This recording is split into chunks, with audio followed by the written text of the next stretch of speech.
हाँ, तो मेरे प्यारे प्यारे बच्चों और मेरे साथियों, लास्ट जो क्लास है उसमें हम लोगों ने कुछ न्यूमेरिकल्स के बारे में डिस्कशन किया था।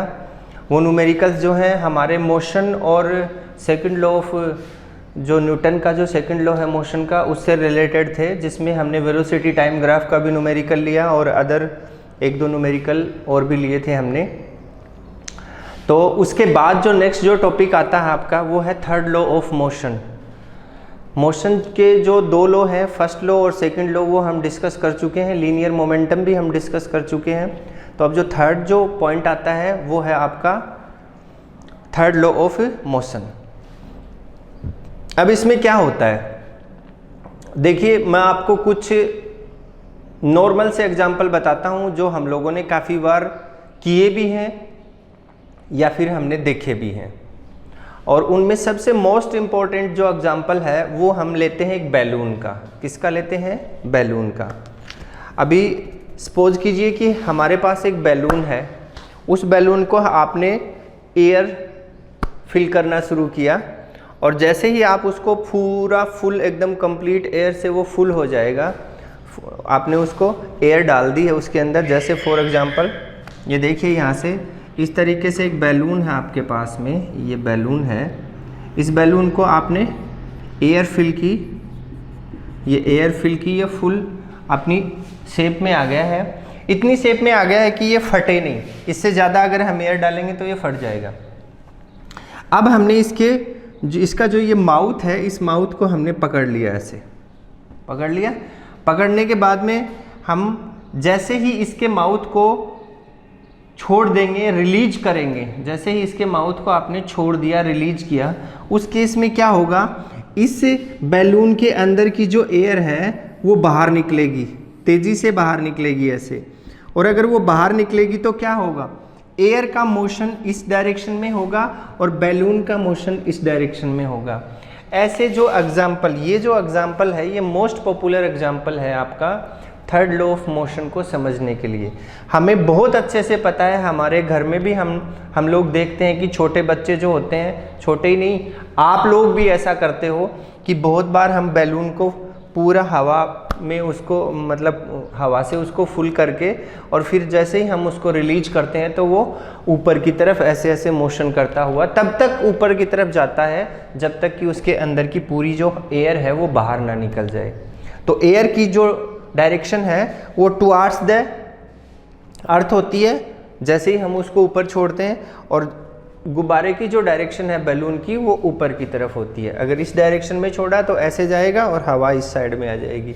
तो ये है, मतलब इसके अंदर क्या हुआ, देखिए ध्यान से, एक्शन और रिएक्शन दो चीज़ें हुई हैं इसके अंदर।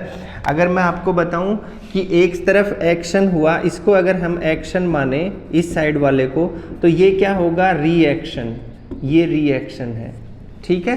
तो एक्शन और रिएक्शन दोनों ही सिमिलर और सिमिलर केस में और सिमिलर मैग्नीट्यूड में बट ऑपोजिट इन डायरेक्शन में अप्लाई होते हैं। एक नंबर एग्जाम्पल। दूसरे नंबर का एग्जाम्पल, जब कोई कैंडिडेट स्विमिंग करता है, क्या करता है, स्विमिंग करता है, तो वो क्या करता है, पानी को देखिए ऐसे ऐसे ऐसे करके पानी को पीछे धकेलता है और फिर अपनी बॉडी को आगे लेके जाता है। उस केस में क्या होता है, जैसे ही वो पानी को ऐसे पीछे की तरफ धकेल रहा है, उस केस में पानी जो है वो उसकी बॉडी को आगे की तरफ धकेल रहा है। तो एक्शन मतलब ये मूवमेंट एक्शन और पानी का धकेलना रिएक्शन, ये भी हम एग्जाम्पल ले सकते हैं। आपने देखा होगा कि बोट जो होती है उसके अंदर एक कश्ती होती है, सॉरी क्या बोलते हैं उसको, पतवार होती है नाव के अंदर। उससे देखिए पानी को ऐसे ऐसे चलाता है, वो जो नाव चलाने वाला कैंडिडेट होता है उसको ऐसे ऐसे चलाता है, और ऐसे ऐसे चलाने से क्या होगा, वही तैरने वाला सिस्टम, जो स्विमिंग वाला सिस्टम होता है वही उसमें होता है। पानी को वो पीछे धकेल रहा है इस तरीके से दोनों साइड से, और उस पतवार की वजह से फिर जैसे जैसे उस पानी को वो पीछे धकेलता जाएगा, आपकी जो बोट है वो आगे की तरफ मूव करती चली जाएगी। ये एक और एग्जाम्पल है। उसके बाद में मैं आपको एग्जाम्पल बताऊं, जैसे हम लोग चलते हैं, जैसे हम लोग अभी चल रहे हैं और चल रहे हैं, उस केस में क्या हो रहा है, हम लोग अर्थ को पीछे धकेल रहे हैं। मतलब मैं जैसे ही ऐसे चलूँगा तो मैं अपने पाँव से, अपने पैर से फोर्स लगाऊंगा किसकी तरफ, अर्थ की तरफ फोर्स लगाऊंगा और उसकी वजह से ही अर्थ मुझे क्या करती है, अर्थ मुझे वापस एक फोर्स देती है, रिएक्शन फोर्स देती है, और उसकी वजह से मैं अपने पाँव को फोर्स लगाने की वजह से मैं मूवमेंट में आता हूँ। अगर आप दूसरे तरीके से देखें, मान लीजिए हमने फर्श के ऊपर ऑयल डाल दिया और उसके बाद में अगर हम लोग उसके ऊपर चलने की कोशिश करें तो आपको पता है क्या हो सकता है, क्यों नहीं चल सकते, क्योंकि उस केस में जैसे ही हम फोर्स लगाने की कोशिश कर रहे हैं, और कौन सा फोर्स लगता है, वो फ्रिक्शनल फोर्स लगता है, जो हम लगाने की कोशिश कर रहे हैं फर्श के ऊपर, अर्थ के ऊपर, वो फोर्स लग नहीं पा रहा है, इसलिए अर्थ हमें वापस से धकेल नहीं पा रही है और हम लोग चल नहीं पाएंगे। ये वाली चीज़ है। अब और भी काफ़ी सारे एग्जाम्पल्स हम इसके अंदर ले सकते हैं, जैसे गन आपने देखा होगा, वैसे तो कहाँ देखा आपने, अपना जो एरिया है और अपनी जो कंट्री है वो बड़ी पीसफुल है, यहाँ पे हर किसी के पास कोई गन वन नहीं होती और ना ही रखने की ज़रूरत है। लेकिन आप लोग मूवी वगैरह या टीवी वगैरह में देखते होंगे कि जैसे ही कोई कैंडिडेट गन चला रहा है तो उसके अंदर जैसे ही मतलब बुलेट बाहर निकलती है तो गन पीछे की तरफ ऐसे देखिए, ऐसे धड़ धड़ धड़ धड़ धड़ ऐसे पीछे की तरफ धक्का मारती है, उसको बोलते हैं रिकॉइल ऑफ गन। ठीक है, बुलेट आगे की तरफ जाएगी और गन पीछे की तरफ उसको, गन को मतलब हमारे कंधे से लगी हुई तो कंधे को पीछे की तरफ पुश करेगी। ये भी इसका एग्जाम्पल है, एक्शन और रिएक्शन।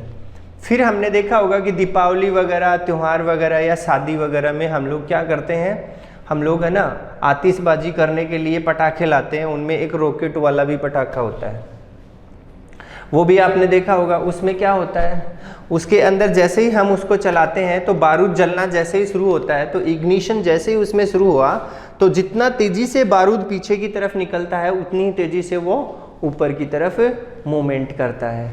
समझ में आ रही ना, एग्जॉस्टिंग जितनी ज़्यादा होगी उतनी ही स्पीड से वो ऊपर की तरफ जाएगा।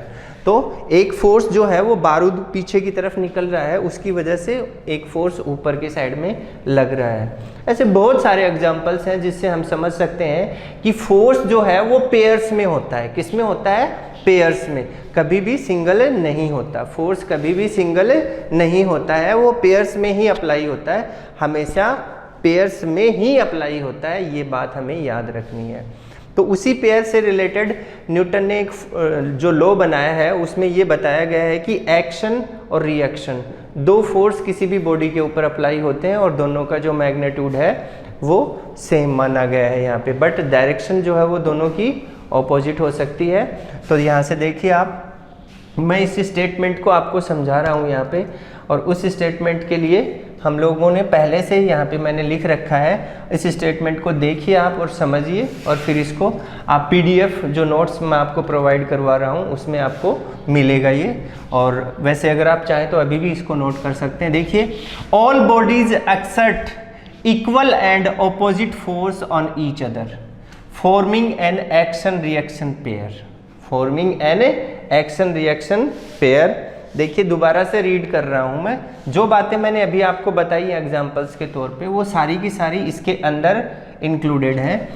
All bodies exert equal and opposite force, equal and opposite force on each other forming an action reaction pair, मतलब एक्शन रिएक्शन के पेयर में होगा।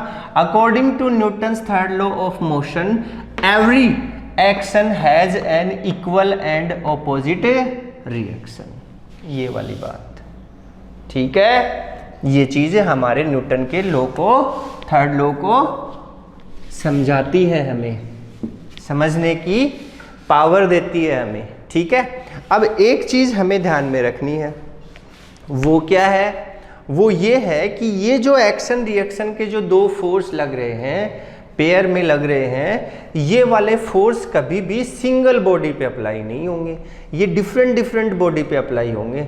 जैसे सबसे पहले मैंने आपको बताया था बैलून, तो बैलून में देखिए एक फोर्स बैलून के अंदर अप्लाई हो रहा है, दूसरा फोर्स जो है वो एयर के, मतलब बाहर की साइड में एयर के अंदर।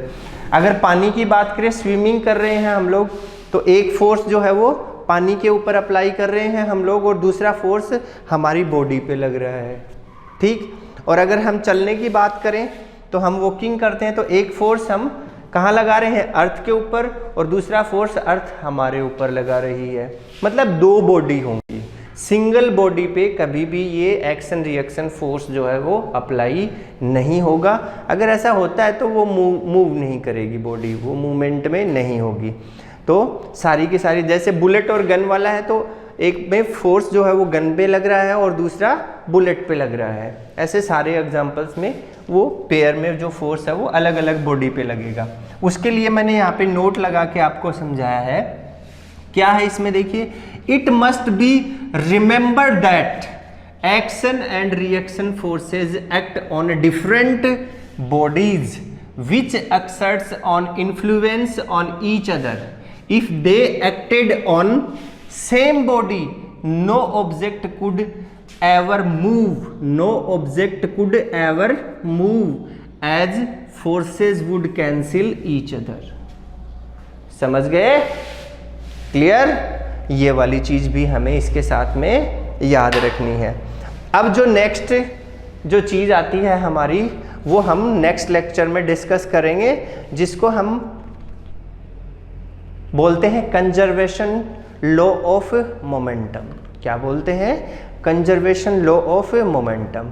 मतलब हमारे जो यूनिवर्स है, उस यूनिवर्स के अंदर कुछ क्वांटिटी ऐसी होती हैं जो कंजर्व्ड रहती हैं, जिसमें एनर्जी होती है हमेशा कंजर्व्ड रहती है, और फोर्स जो मतलब चार्ज जो होता है, इलेक्ट्रिकल चार्ज, वो भी हमारा जो है वो पूरा कंजर्व्ड रहता है, और जो एक मोमेंटम है आपका वो भी हमेशा कंजर्व्ड रहता है। तो इसके लिए हम लोग बात करने वाले हैं नेक्स्ट टॉपिक के अंदर, जिसके अंदर मैं आपको इससे रिलेटेड एक डेरिवेशन भी बताऊंगा और उसका स्टेटमेंट भी आपको समझाऊंगा। ठीक है?